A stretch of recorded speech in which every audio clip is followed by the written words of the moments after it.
okay, this happens in the real world. What happens on the website? It's not happening. The data points tell me it's not. Test something, test works, repeat again and again and again, and build revenue, right? And that started to allow me to build additional marketing opportunities as well on top of that. Are you looking for ways to shorten your marketing learning curve and help your organization survive and thrive? Welcome to Relish THIS, the Purpose Marketing Podcast, a show for purpose-focused leaders who want to use marketing techniques to fuel their organization's growth. If you're a returning listener and you haven't subscribed already, we'd love to have you. Also, please consider leaving a review wherever you listen to podcasts. Now here's your host, author and marketing specialist, Stu Swineford. Hey everybody, Stu here. If there are two things I'd like for you to take away from today's show, the first is to always be curious, and the second is to always be testing.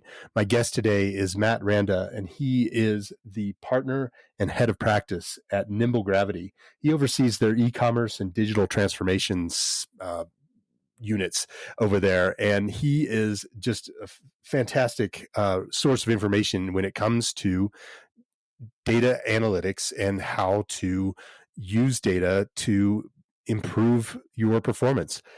He and I talked about a whole ton of stuff, everything from how to, things to look out for when you're offloading your work to people who are remote workers, to chasing vanity metrics versus actual conversions.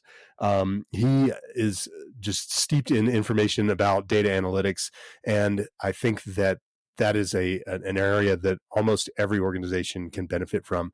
I had a great time talking to Matt today, and I hope you enjoy the show. Here we go. Good afternoon, Matt. How are you doing today? I'm doing well, Stu. Thanks a lot for having me on.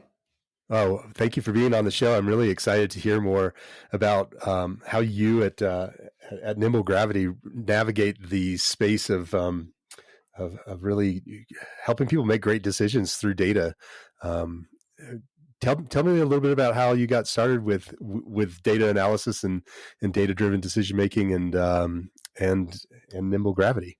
Oh gosh, wow, that's an interesting conversation for sure, right there. I got started in e-commerce in total back in 1998, and data has been a driver of every e-commerce and digital decision that I've ever made. I've been a little bit of an analytics nerd my entire life. And as things have progressed over time, obviously you jump into the realm of big data and data science and looking at analytics in order to drive your performance and productivity and revenue online. And all of those have always been something that's been a part of my personal approach, right? I could be pulling data out and looking at cohorts of customers and their performance in an Excel spreadsheet. I could be diving into a Google Analytics report, looking at that. Or I could be working in conjunction with a big data team to evaluate pricing, to look at alternative data sets that might inform how things are performing in your marketing. I can remember one time looking at housing starts and fuel prices and how they impacted and correlated with appliance sales at a company that I used to work at back in Montana. So all kinds of fun stuff. Yeah, that's really interesting. It's really cool how I mean I've been probably not quite as in deep with data as you have been during your career, but certainly as a marketing team, we're always looking for ways to analyze metrics and see how we can make better decisions. And so it's really cool to hear how you're applying that in a wide variety of ways. That's really an interesting case study with the the appliance piece. That's cool. Yeah. How do you see people either missing opportunities with data analysis or not taking full advantage of the information that's out there? That's a great question. It requires spending time with data, right? And making that a practice and wondering and having a curious state of mind to begin with, right? Like, why is that happening? Why is our bounce rate falling off? Why all of a sudden did our average time on page increase? Why did sales start to fall off in that whole category before they typically did within a season? And those kinds of curious mindsets then allow you to dive into the data and spend time with that. And you have to dedicate yourself, dedicate your teams, whatever it might be, to looking into those problems and giving them an opportunity to, discover something, right? Did all of a sudden your competitors start pricing differently? Did you change a functionality of your website that prevented people from completing transactions? Did something in the macroeconomic conditions of the world, change and impact things, right? Like we've been going through that a lot lately. People have been talking about, are we in a recession? Yes, we're in a recession. I don't know. And it actually started even before people recognized it, that sales started dropping off for a lot of retail e-commerce companies. And it probably impacted nonprofits as well, right? And the amount of donations and time that people were willing to give in those areas. So lots of different things. Yeah, it's really interesting to me how, excuse me, when we are starting to analyze data, there are always so many variables that you have to take into consideration. Is this actually a supply chain issue that is creating a delay in production cycles, which is keeping people from wanting to buy because they have some uncertainty in terms of when they're going to receive the products that you're selling? Is it more even? We have a client who they work in kind of the construction industry, and it's really hard to kind of pin down what's the actual effect that's creating a certain situation. Yeah. And is that a matter of are answering those questions, those types of questions, or is answering those types of questions of an exercise in trying to just isolate variables and see how to isolate that data set? Yeah, it can be. A maybe non-data science typical way or non-big data way of doing things is just doing some regression analysis, right? And trying to understand through regression analysis if other sets of data correlate with what's going on in your own business in some way, shape, or form, right? So just going back to that conversation at the beginning and talking about the, consumer appliance and electronics retailer that I worked for, and we were trying to understand the sales cycles of consumer appliances and what drove those on a large scale. Not only things like, well, how frequently does somebody have to replace a refrigerator? Is it every 5 years, 10 years, 15 years? What's the average, right? But what happens with housing starts and contractors, right? How frequently are they building a new development and they need 100 refrigerators? Are they building a new apartment complex?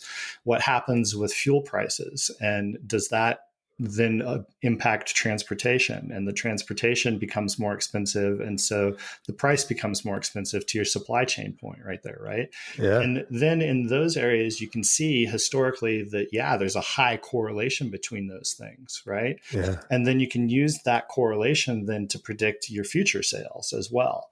And it becomes super interesting to do that with other data sets, right? You can find data sets out there about other companies' e-commerce performance, right? There's multiple spots now where you can go and figure out, across 200 plus D2C websites, how they're performing on Facebook ads, how they're performing on Google ads, what's their average order value, what are their conversion rates, right?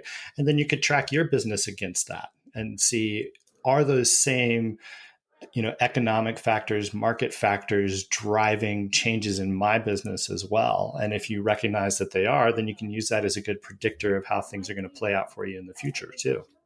Yeah. Yeah. It's interesting. When you were speaking about the consumer appliance sector, I could even see how gas prices would influence whether or not people are wanting to cook at home or go out. Totally. And how that would influence oh, well, I'm cooking at home more. I need a new stove or a new fridge or whatever it is that people, makes people feel like that they're happier in their current situation. 100%. So it's just really funny how many different ways one can start to analyze data. So from a starting point in terms of data that you think is important for people to start, like if I have a new business, I'm just getting started, I'm small, I don't have a lot of time to get in the weeds with data analysis, where do you recommend people start? Well, I think there's some foundational KPIs that businesses need to look at, and they're going to change depending upon whether you're just a retail business, just an e-commerce business, just digital, whether you're B2C, B2B, et cetera. Are you talking about leads? Are you talking about people coming into the door, so door swings? Are you talking about actual clicks on your website? And then from there, you move forward into whatever your conversion funnel might be, right? So for an e-commerce website, you're looking at things like, all right, how many impressions did we get? What was our bounce rate? How many conversions did we get? What was the average order value? These kinds of things. And those are your most basic data points that you want to continue to always track. If you're talking about B2B, you're going to be talking about what's our lead funnel, right? What's our top of funnel? What's our middle funnel? What's our bottom of funnel? All these kinds of things. And how are people flowing through that and converting from step to step, ultimately to, whatever that sales engagement might be, whether it's a SaaS software, whether it's an actual product that's going out, et cetera. For retail stores, you start talking about, door swings, who's coming in the door, what your sales are, what your conversion is from those, right? You can figure an in-store conversion rate with some pretty simple metrics. And those are the first steps in any data journey, right? Because ultimately, no matter what you look at that becomes more complex than that, you're really trying to change those things. You're trying to change the impact your marketing has so that you get more people, right? Or the conversion rate that you have when people come into your store or fill out a form or click on your product, right? So that's where I would always say to begin. Yeah, it's really interesting, the idea around just starting to measure something, right? Yeah. And I remember I was in an accelerator program for entrepreneurs organization a few years ago, and we talked a lot about leading versus lagging KPIs and how to, most people start with, okay, well, what was our revenue? We need to change our revenue. It's like, okay, well, yes. And whether that's donations or sales or however you generate revenue, grants in your organization, certainly that's a metric that we want to pay attention to. However, what are those data points before that? What are the things that influence that particular performance indicator that is really lagging? Because you can't affect sales after the fact. It's like, what can I do before that? And so we talked a lot about moving up that chain and really getting a good understanding of what are the activities that drive the next activities, which drive, the string of activities that then eventually leads to a sale. And so how do we go back and have a good understanding of each of those kind of points along that journey, and then how to influence the top one so that we have levers to pull. And so I know that it's a challenging concept for a lot of people to wrap their arms around. But are there certain metrics, like for nonprofits or even small businesses just getting started, in that space, that you would say are good leading KPIs or good leading data sets to be paying attention to? Well, for sure, you want to look at your visits, right? So I had a former boss who said traffic is the lifeblood of the internet, and it's really true when we're talking in a digital space, right? Like, you want to figure out what's driving your traffic, and then you can start to figure out what's happening with the traffic that I have, right? So figuring out what drives your traffic is the first place to start. And there are definitely metrics around that, right? So you want to look at visitors, you want to look at unique visitors, but then there are things that you could look at even that might not be what somebody would typically look at, right? So you could look at some things that anybody can go test, right? Like what's the speed of your site like? What's the performance of your site, right? And are you doing things like passing core web vitals? So, your audience might be aware of this, they might not. Core web vitals is a set of statistics about a website, essentially, that talk about its performance. How much content is being pumped into the page? What are the times before it becomes interactive? How much layout shift occurs on your page? These kinds of experiential things. And that helps search engines like Google, obviously, then rank your site and give it some indication of this site performs really well, this site doesn't perform well, this site changes all the time, this site has very long lagging delays of when it loads before it's interactive. And they will start to rank you off of that, right? And so those impact your traffic. So core web vitals is one of those things that people can go pay attention to. And they can go to pagespeed.web.dev, right?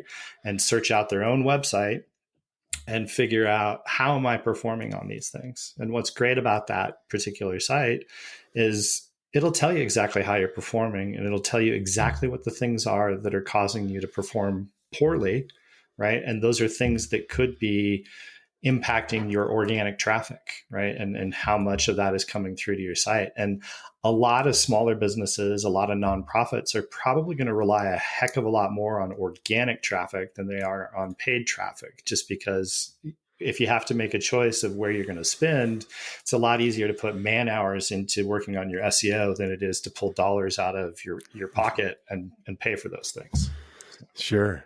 Yeah, another way for people to look at their core vitals is to do an inspection on their site through Chrome and look at Lighthouse results. That gives you a whole set of information that you can act upon to make adjustments to your site to try and improve speed or get rid of unnecessary page load stuff.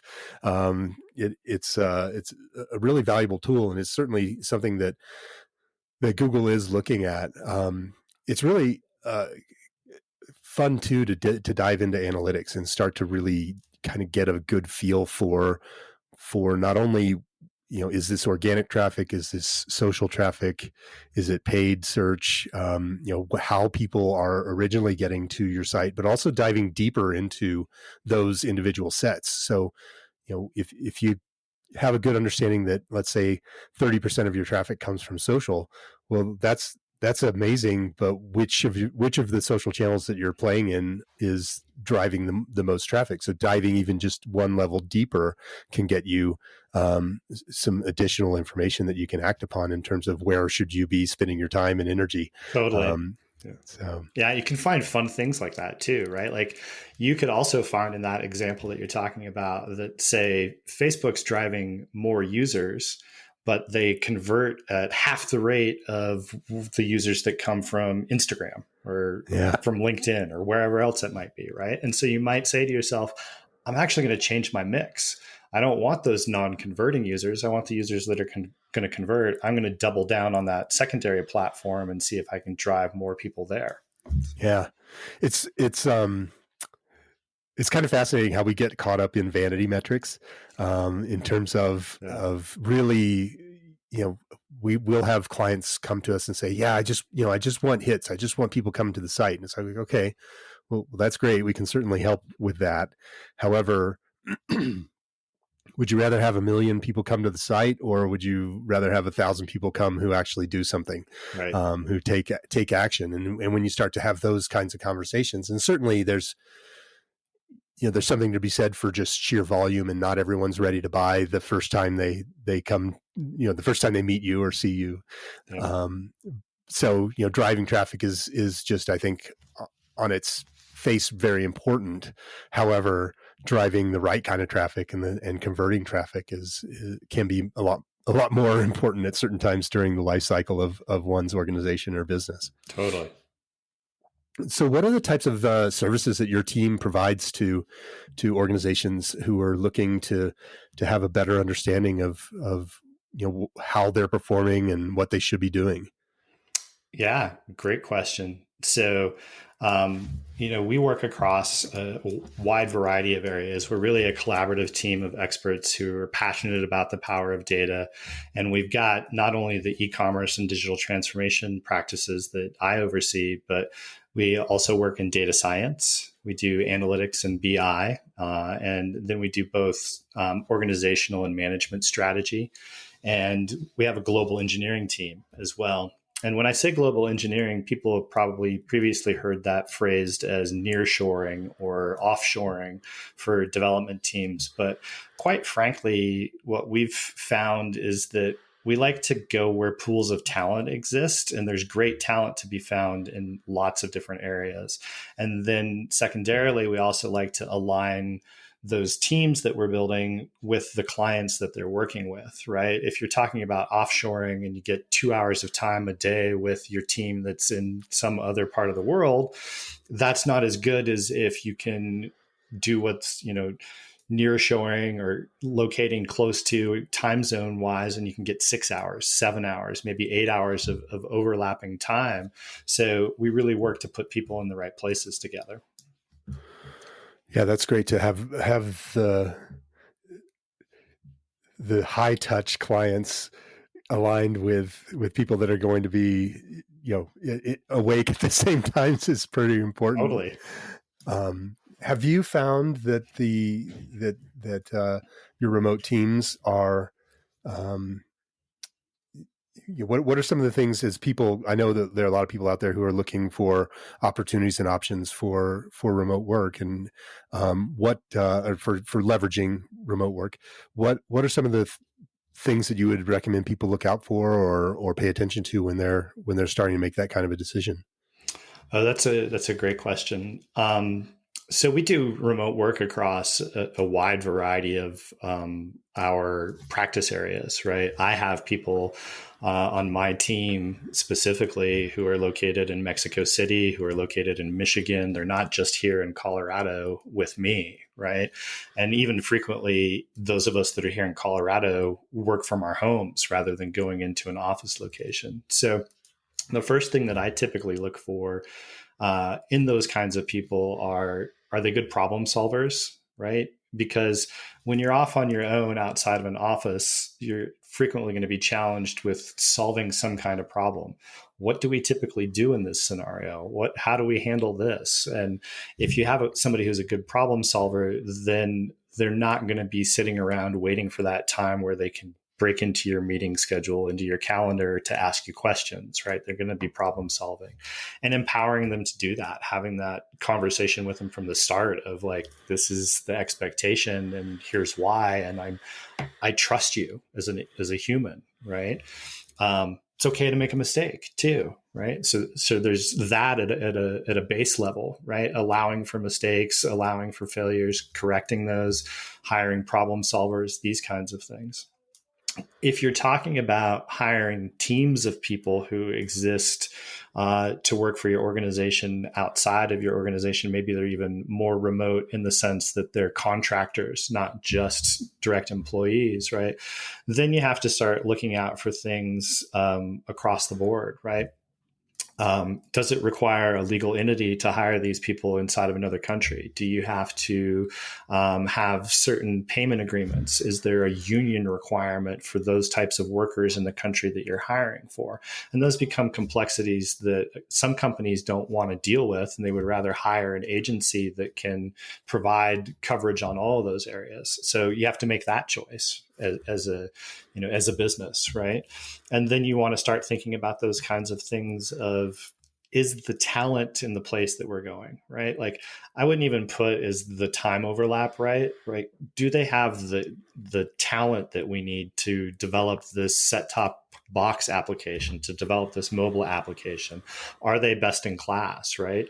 You can find fantastic developers who have worked for places like Google, Facebook, Shopify, et cetera, in other places of the world than just Silicon Valley or Seattle or wherever, right? They exist all over. And Yeah, it sounds like letting go of the idea of you need these people to work at specific times, and really embracing the idea of you just need these people to be great at what they do. yeah, you need people to deliver products at the deadline that your clients asked you to deliver them for, not to work from 8 to 5 Mountain Standard Time, right? Right. Right. Yeah. It's funny though. I was actually on a call earlier today where I was chatting with a guy just about old school business practices and how people haven't been able to let go of the idea that I need these people in my office. The time thing is something that I think people need to let go of. I totally agree. Yeah. Have you guys had good success with that? We have actually, yeah. So I mentioned I've got somebody in Michigan. We work with people in the UK. We have most of our current teams that we've built for other clients inside of North American time zone equivalents, but a lot of them happen to be in South and Central America. We've got folks in Argentina. We're just now opening offices in Colombia, all these kinds of places, and we're doing it because the talent's there, right? Yeah. And it is coincidentally aligns fantastically time zone wise. So. Yeah, exactly. There's a growing expat community that is starting to live in Central and South America. I know, so it's not like you even necessarily have a language barrier that you need to overcome, because you're just working with someone who used to live in the U.S. and now is living in Mexico or Venezuela or wherever. Yep. So it's really cool to be able to tap into that. Thanks for the insights. I think that's some amazing stuff to consider for sure when people are thinking about that kind of team building piece.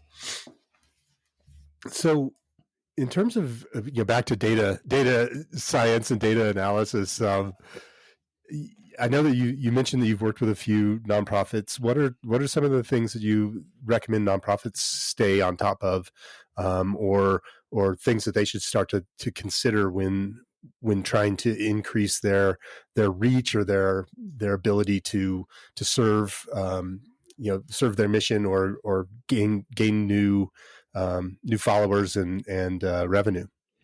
Yeah. So nonprofits, just like any other business, have troves of data that can be analyzed, right? Like think about donor data, right? And the ability that you can have to figure out who's my ideal donor and where do they go. So if you had a simple customer data platform as a nonprofit, and you were able to track your particular donors and or customers, right? There are plenty of businesses that are nonprofits that have customers rather than donors. You can start to find these ideal prospects, and you can start to track them based upon what are the average demographics, what are the media that these people go to, and you can use things like web tools that allow you to see where audiences go, right? And have similar audiences. You can target these audiences in advertising through programmatic advertising. So those are all things that I would look at. I would look at my donor data and my customer data and try to understand who these people are, where are they coming to us from, what's most popular, and then how do I get more of these people, and approach things like that. Other things go ahead. No, please go for it. I was just going to say other things that I would think about as a nonprofit too is, not only is good talent just plain old hard to find in the US right now. I don't want to use it as a selling point, because I don't think it really should be, but there is a cost savings to not having development work done in the US, right? But you have the same talent outside of the US. So Mhm. you can leverage that as an opportunity to advance your technical capabilities, your product, whatever it might be that you're working on. Maybe you're, a nonprofit that has been wanting to launch and build a mobile app for a really long time, but it's just felt like it's too darn expensive to do from everybody who's ever quoted you anything in the United States, right? There are other options out there, and they're Yeah. not all as expensive as what you might have heard before. So. Yeah. Do do you typically recommend nonprofits and starting with Google Analytics to try and get that some of that insight into donor behavior and information? I know Google does have some demographic information, or do you recommend they do run their own data collection via surveys or the like? Where would somebody start? Surveys are fantastic. They're going to get you a lot of data that you aren't going to find, but there are tools out there even that will tell you about your audience based upon their social behaviors. And they aren't going to necessarily identify that Stu's handle and Matt's social profile handles are here, and they go and they do these things. They're going to look at the totality of your audience and follow them across, their activities, and give you some understanding back. And there are some tools out there that are very inexpensive. So Spark Toro happens to be one of those. That's SPARKTORO. It was founded by Rand Fishkin, who used to be part of SEO Moz, internet guru, great guy. And that tool will allow you to compare audiences, right? So say you know of a business similar to yours that you envy their traffic and their approach to things. You can go figure out what their audience is up to, what they talk about, what their demographics are, what major cities they're in, these kinds of things, by searching them out on a tool like SparkToro. Or there's another one out there called Audience, and it, instead of ENCE, it's ENSE at the end.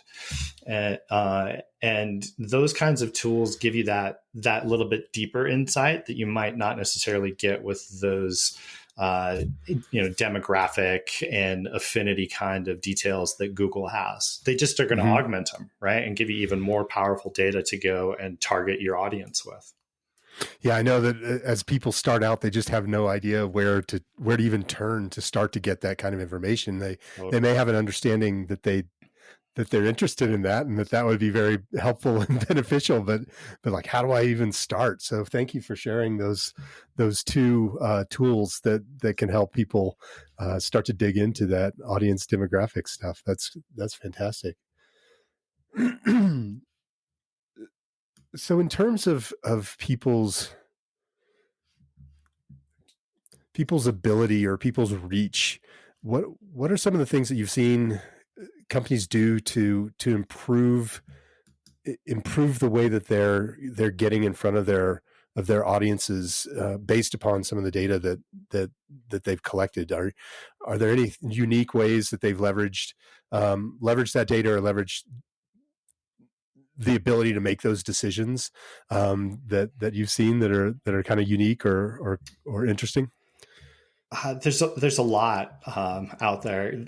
I have one personal example from my past life that's coming to mind. So I was able to identify a challenge that existed on a website I used to run that was called Verical.com. It's part of Aero Electronics, and it's a global components electronic components marketplace, right? And as a platform, that website sells into 156 different countries around the world. And I started to understand the business in totality from a global perspective over the course of managing it, and could see that we weren't getting as much of our sales from certain countries in Europe as the rest of the non-digital business was getting from direct field sales, right? And so I went in and I looked at the data in Google Analytics and looked at just the conversion rates, the bounce rates, the time on page for what I understood at the time to be the biggest countries driving the most revenue for our field sales folks in Europe for Aero at that point in time. And I could see right away that there were drastic differences in those countries and their performance, right? Rather than having, an industry standard conversion rate, they were converting at like 0.5% or less, right? So it's instantly like, oh, trigger, something's going on here, right? Mm-hmm. And the easy hypothesis that came out of that is that they don't understand the site. It's not in their language. They don't know, how to get extra details. They don't know which button to click for a shopping cart. They don't know how to pick between the multiple options that exist because it's all in English. And so started to test that theory out and eventually found that translating our site into 6 other languages resulted in being able to raise revenues by 32%. And it's a very, straightforward data exercise of understanding, okay, this happens in the real world. What happens on the website? It's not happening. The data points tell me it's not. Test something, test works, repeat again and again and again, and build revenue, right? And that started to allow me to build additional marketing opportunities as well on top of that. So, there's that kind of thing as well. There's also just flat out good old A/B testing, right? And I would encourage, I told a group of startup folks that I was talking with just last week, about a week ago, I would change that old adage that salespeople have of always be closing to having a digital adage of always be testing. Right? Yeah. Always be testing. Change your form around. Add one question. Take a question away. Make your button bigger. Make it a different color. Like run A/B tests constantly. We had a client recently that we were able to improve, sales by 50%, gross margins by 6% on another, like all kinds of fun stuff, right? So it's testing that will get you ahead in that world. Yeah, it's interesting when you look at what you're not getting and see how to improve upon that. I mean, I know that just here at Relish, over the course of our 14 or however many years we've been doing this, we missed out on a lot of sales. And you start to think about, well, gosh, if I could figure out how to improve my close rate by, even 5%, what kind of revenue would that have generated? And right. And then you just start thinking about ways to test out that theory and test out ways to improve that and then improve upon the improvements. And all of a sudden you have a lot more revenue based upon opportunity that's already there. It's not like you have to recreate that opportunity. So that's a really great advice to always be testing. When nonprofits do test, is there, I mean, it probably depends on how much traffic they have and how how significant the improvement or whatever the opposite of improvement is, but how long do you typically recommend people, perform a test? Yeah. So typically when you have enough traffic, you're going to see a test complete in, let's say, 3 weeks on average. Sometimes less, maybe more, depends upon the test that you're doing, to your point, how many visits are driving through it, these kinds of things. And then, you do bring up a great point. It does require a minimum level of traffic before it becomes statistically relevant, right? Mm-hmm. And in some instances, you may find that platforms aren't going to give you enough statistical relevance, like a Google Optimize or something like that people might use to test. And then in that scenario, what I would say is, okay, don't rely on statistical relevance. Rely on your core KPIs again, right? Mm-hmm. Did you make a change and did nothing negative happen, right? Right. Did your bounce rate stay the same? Did your conversion rate stay the same? Did your average order value, did your average donation, did these all stay the same? You're probably okay.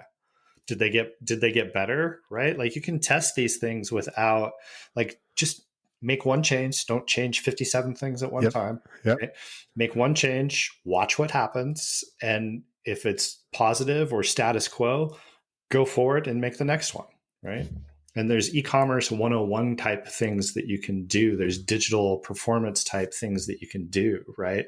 Mm-hmm. Like, I can't tell you how many times, Stu, I will go visit a website and their contact information is buried in the footer.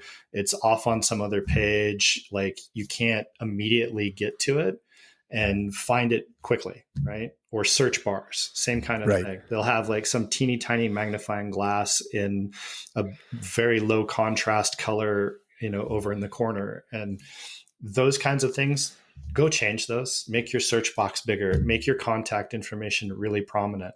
Don't be afraid of doing it. It will help your business. It will help your donations. It will help your time on page, whatever it might be. Right. Right.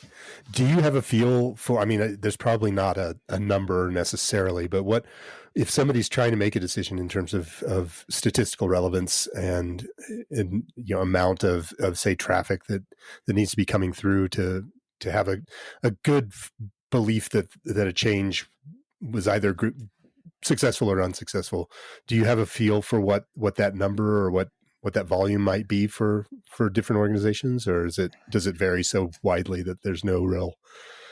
It varies pretty widely in what statistical relevance is. And there are lots of calculators out there on the internet. You can go find statistical relevance calculator, do a search for it, right? And you'll find that you might need 300 responses to a survey, or you might need, 500 responses, or you may need 1,200 in order for the data to be statistically relevant to your particular audience. And sometimes that can be a pretty large audience. You could still be talking about tens of thousands, hundreds of thousands, where that low number would still give you statistical relevance. It might be not as accurate in its relevance, but it would still be relevant. Typically, when you're talking about like those A/B testing platforms that people will install, that's frequently going to be in the thousands, if not tens of thousands of results that they want to drive through each of the variations before they'll commit to one being, the winner. Okay. Yeah. Gotcha. That's good to know. You also mentioned a tool, excuse me, that Google has that allows you to run A/B type testing. It's Google Optimize. Is that correct? That's correct. Yeah. And that one, if my memory serves, allows you to dynamically throw in different messaging onto a single page, so that you can then test the traffic, what the end result of that message is. So for example, if you want to test a button verbiage, you could throw different calls to action on that button, and then Google separates that traffic and gives you an understanding of which one performed more correctly, right? 100%. That's exactly it. Yep. Do you see that as a tool that most people should be using if they, in the absence of some other mechanism to do those types of tests? Is that one that you would recommend people leverage? 100%. I mean, you can use it for free to start, right? Which is, free is a great thing for any business. I don't care whether you're a nonprofit or you're making billions in revenue. If you can start something with free and test it at free and make sure it works, then always a good thing, right? Sure. Yeah. So I would totally recommend that anybody that has the wherewithal to use that within their internal organization starts using that or some other platform immediately. And if you don't have the talents in your organization to execute that, because it does take some programming work and some things like that, then work with a partner that can help you do that. Right. And there are lots of people out there. that can help with that kind of A/B testing approach. It is something that we do. It sounds like it's something that you do, right? And so there's not just one shop out there in the world that can help support folks. There's a lot, and Right. rather than like patting ourselves on the back, I would say test. Right? Like, I don't care if it's with me or with you or with whoever, just start testing and make your stuff better. For sure. If it's just a matter of getting started. And I think that's something that a lot of people, I know I have in the past, not gotten started just because I didn't necessarily know all the answers or think I was going to be able to get it perfect. And, ultimately, it's just getting started, which is the most important first step, right? Yeah. So if somebody is interested in engaging with a data team, so someone like you and your team at Nimble Gravity, what are some of the things they should consider before bringing on a specialist like you and your team? Well, what's their data environment look like, right? Who holds the keys to the data castle, so to speak? Is it one group? Is it spread out amongst a bunch of people? Is it, is it a scrappy little business that has 3 people doing stuff and it's one guy, right? Like, what's the environment? Is it Google Analytics? Is it, data lakes on, Amazon servers? What's going to have to happen? How are they going to get, an external team authenticated into that environment? How are they going to make sure that those security protocols are in place to make sure everything is, foundationally good? So I would consider that.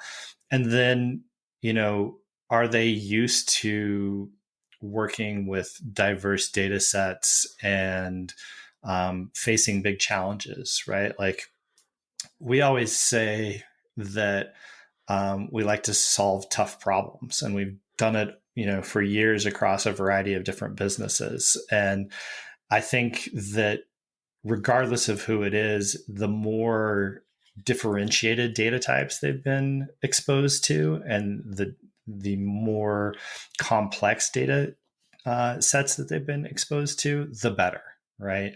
So you probably don't want to work with somebody who has only done work on data sets in a business that's completely different yours for decades, right? Like, say you're a nonprofit, clothing company or something like that. You probably don't want to hire the oil and gas data science guy, right? So it's just going to be a disconnect in the way that they solve problems, right? And then the other thing that I would say is, regardless of whether you're nonprofit or not, you're still a business. And I think you want to work with people who have solved business challenges and that aren't just wholly academic in their approach, right? So people who have a track record of improving business outcomes as part of their background would be who I would recommend somebody go and work with. Yeah.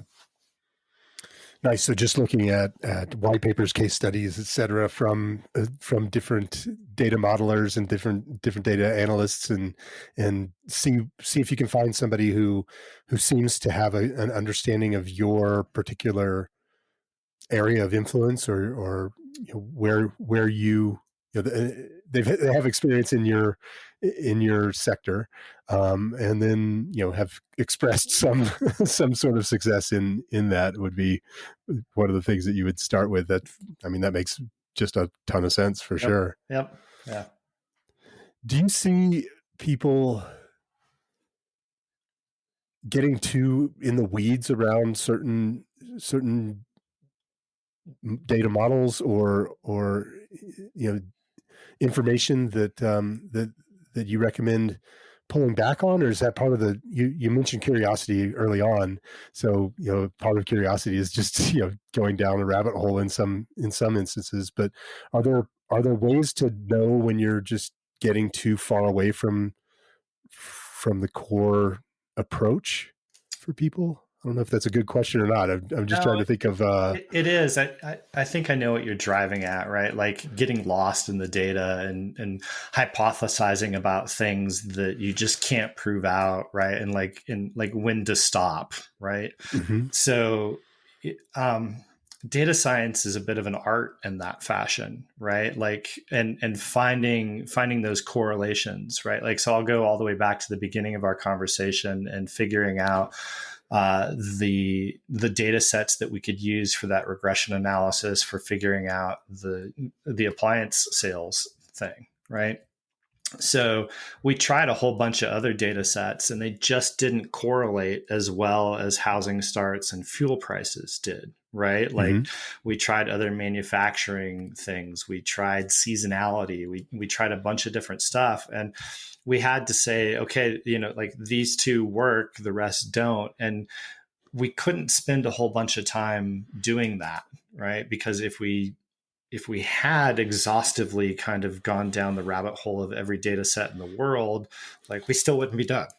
So, Right. right. So you kind of have to know when to cut things off, which reminds me of a story about a really famous painter who his agent used to have to go steal his paintings from his studio and go hang them up in art galleries because he would never quit working on them. Yep. Right. Like, and Yeah. if his agent didn't do that, he wouldn't have made any money. Right. Yeah. So you have to have this kind of sense of when, good is better than great. Right. Yep. Right. Like you Yeah. can't drive for perfection constantly. And if you drive yourself down into the weeds and you're picking apart miniature data sets with low correlation and that they're not coming out of a model with, high relevance to what's going on. And then you've got a kind of a training, a corrective action, a group conversation of listen, we've got to focus more on these bigger wins, these areas where there is higher correlation, where there's more outcomes that are going to be positive and possible than these theories that aren't. So Yeah. It sounds like embracing the idea that done is better than perfect, and that totally. this is an iterative experiment that we're all running, and we we'll continue to make adjustments, but the fact of the matter is perfection just doesn't exist. Yeah. And so chasing it is not a viable use of one's time, really. Yeah. I love that you use the word experiment because that's what it is too, right? That's a huge part of science, period. Whether it's data science or, chemical based science or whatever, you experiment. And experiment implies both success and failure, right? And it's an opportunity to learn for both of those scenarios. So Yeah, for sure. I can't believe it's been an hour since we started talking. That's amazing. I've really had a great time learning more about your approach to data analysis and how it can be a powerful tool for any organization, any business out there. How can people find out more about what you're up to and engage with you and your team if they'd like to kind of kickstart their data analysis? yeah, so I think two great ways to do that are one, our website, which is www.nimblegravity.com, and the other way would be LinkedIn. Right, folks can come and find us on our LinkedIn page and follow us and hear about all the great fun things that we're doing and engage with us as they want to. So. Well, I'll certainly share both of those links in the show notes. I love having conversations. I love talking about things and diving into new areas for both myself and our audience. But I also want people to take action. And one of the things that I really want this podcast to do is inspire people to do something after they've listened to the show. If there was one thing that you wanted people to do after listening to our conversation today, what would that be?